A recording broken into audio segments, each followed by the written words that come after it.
Hello. Good morning, good evening, and good afternoon. Saan man sulok tayo ng daigdig, ang pag-usapan natin ang nangyayari na gera sa Middle East, Israel versus Iran. Na kung saan ay may mga supporters, followers na ng mga bansa, may mga bansa na tumutulong ng mga Islam sa Israel. Normally sa Iran, mayroon ring mga Islam na tumutulong sa Iran. Ang good news lang doon, normally yung Israel is a Christian, may tumutulong na Islam, So, hindi natin alam kung anong punot dulo nila at bakit sila nagkakasundo. Kasi ang Iran yata is masyadong agresibo. Okay. Mayroon na gustong iparinig sa inyo na mga dapat marinig natin at para alam rin ninyo ang pagkilos. Yung Israel in history, World War II ay ang iba ay nagtago sa atin.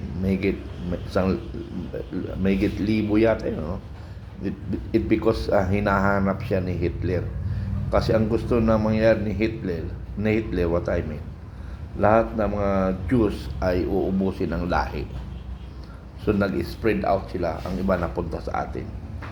So pakinggan natin, bago tayo magbigay opinion. Ang problema nga lang pala natin, mga kababayan, ang United States nakialam na sa gera ng Iran. Pero parang hindi. Parang hindi nakialam. Ang kanya lang ginawa,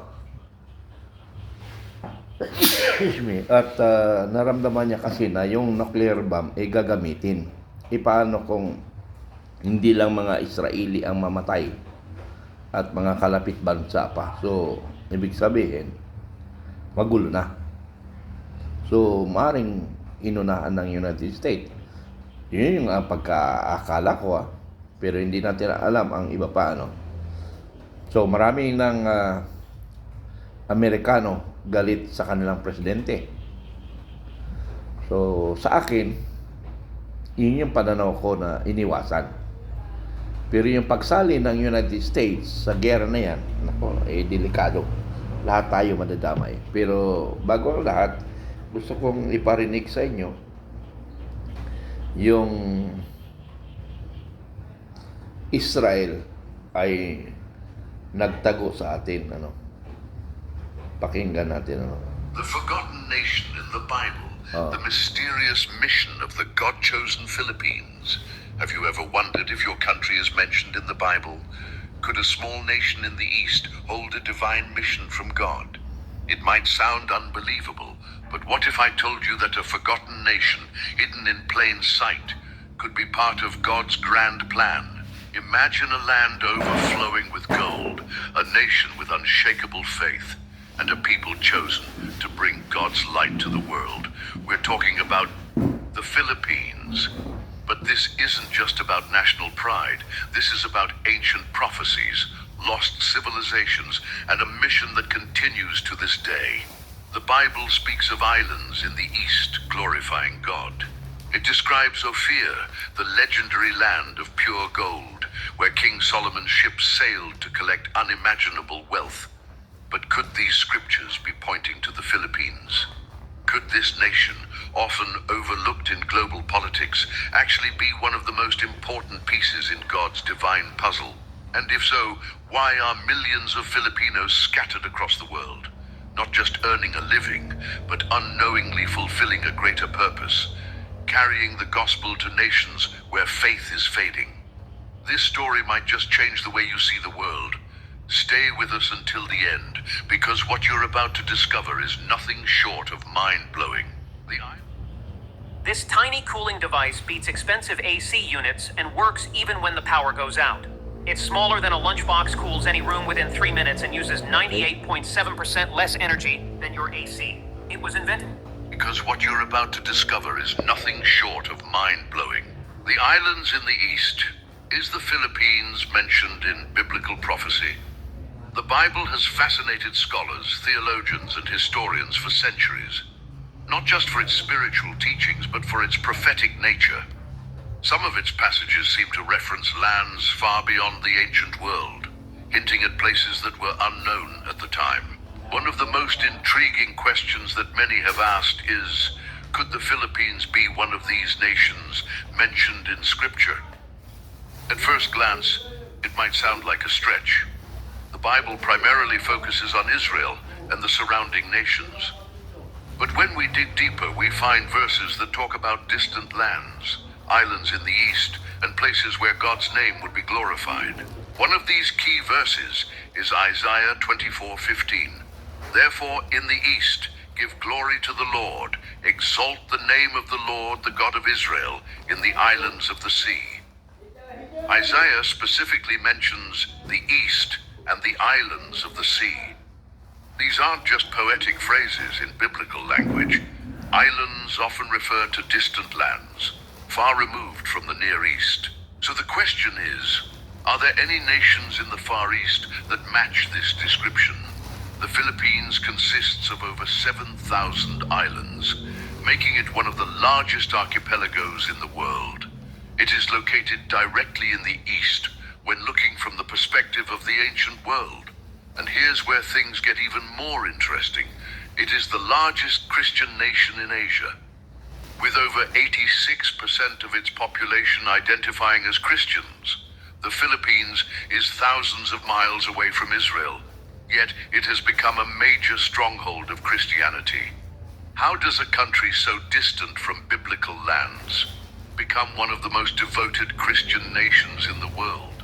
To understand this, we have to go back to 1521, when Ferdinand Magellan arrived in the Philippines.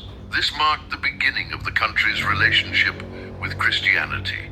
But this wasn't just about colonial influence, because while many former colonies abandoned Christianity after gaining independence, the Philippines held onto its faith and made it the foundation of its national identity. During the Spanish era, churches were built across the islands, and Christian teachings became deeply embedded.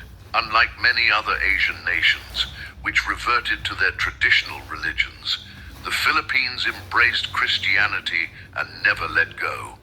Is that just history playing out, or could it be divine intervention? Here's something fascinating. Millions of Filipinos work abroad, from the Middle East to Europe to the United States, and no matter where they go, they take their faith with them. In the United States, Filipinos form some of the largest Christian communities, from Los Angeles to New York. In the Middle East, where Christianity is heavily restricted, Filipino workers secretly hold Bible studies, lead church gatherings, and share their faith despite the risks. They don't just leave home to earn money, they carry their faith with them and spread it to the world. Could it be that this isn't just economic migration, but a form of modern-day missionary work? Okay, The Bible speaks about God using the least expected. pakinggan man natin yung mayroong kwan dito, ano, para manawagan tayo, para magiging mahinto ang giyera, ng hindi lang giyera ng Iran at saka Iraq, worldwide, ano. So ito daw yung ginamit noong Second World War para maiwasan, nanawagan at nagdasal, no? Tingnan natin, babasahin ko lang, ano, para sa lahat ng Pilipino. Okay. Mayroong pinadala ito ni General Arnold Andales, dati kong kasama sa batalyon. During World War II, a group of people would stop whatever they were doing at a certain time each night to pray for peace, safety, and security of everyone. They did this every day and it was as if the city stood still. Such was the power of prayer.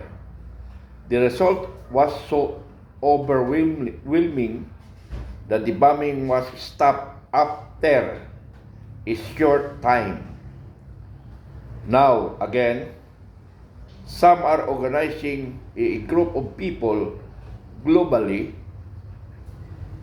to spend minute prayer for the security of our countries, for an end to the problems that oppress and suppress us, and for God to guide decision of our rulers.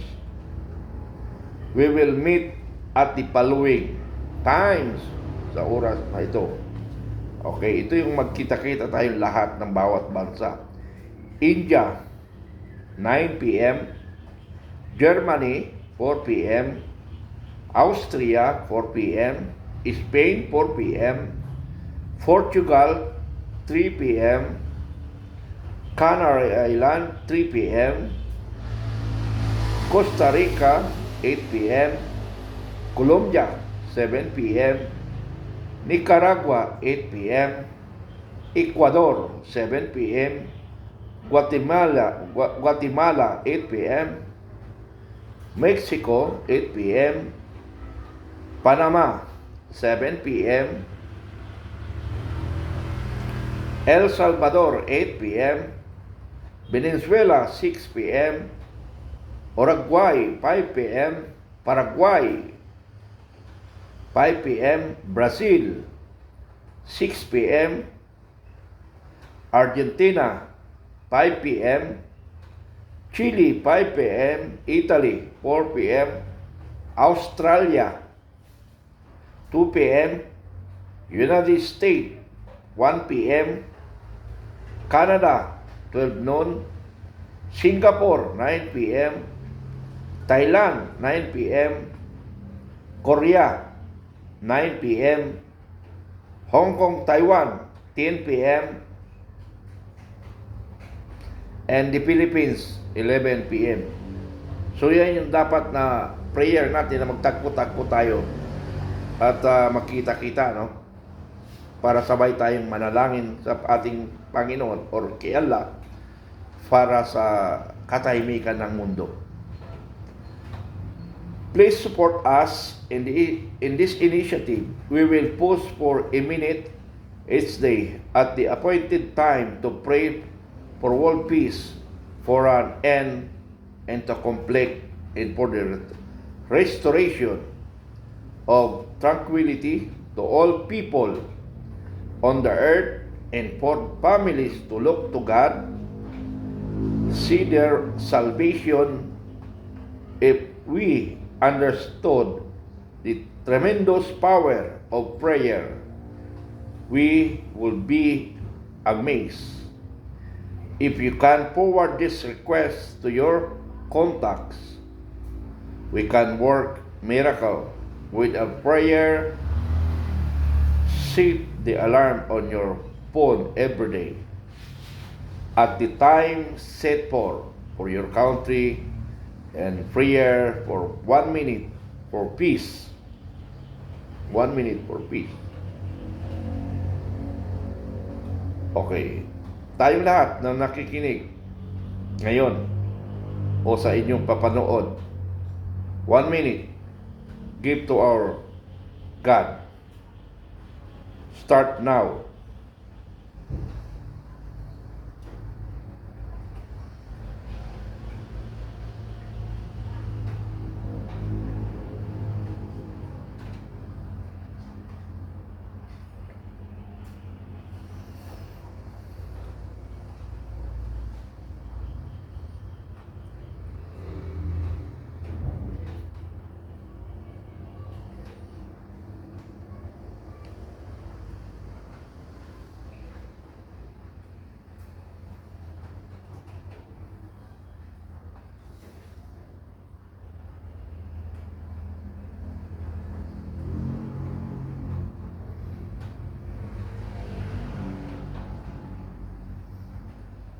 Thank you, Lord. At nanalangin sa 1-minute prayer. The power of collective prayers is amazing. Let us try and pray at the given time. Pakipasa, forward, my share. Share and share my blog so that other people, not only Filipino people, but people in the world, they must listen to this prayer. Okay? Tuloy natin ang ating mga yung kanang yun sa kanalang natin idugtong nila, no? Okay, nakita naman ninyo na pinalangin natin na sana ay ang bansang Pilipino, ang bansang Pilipinas ay nagkakaisa na maging tahimik at walang mangyaring gera. Maraming salamat. I love you all.